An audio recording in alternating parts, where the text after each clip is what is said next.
تم من الكولومبيا برازيل على الانتشار.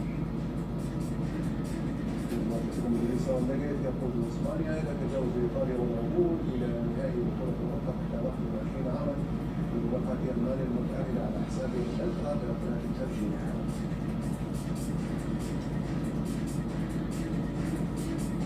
صدام المرتقب في كازان بين البرتغال بطلة اوروبا وتشيلي بطلة امريكا الجنوبية من اجل بطاقة في المشهد الختامي لكأس القارات 2017.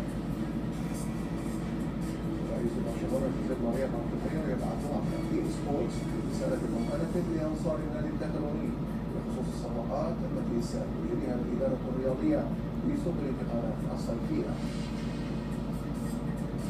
والوكالة العالمية لمكافحة المنشطات وعدت ترفع الحظر عن الوكالة الروسية لمكافحة المنشطات وصادرت بشكل جزئي سامحة الأخيرة بالتخطيط وجمع العينات التي ستحضر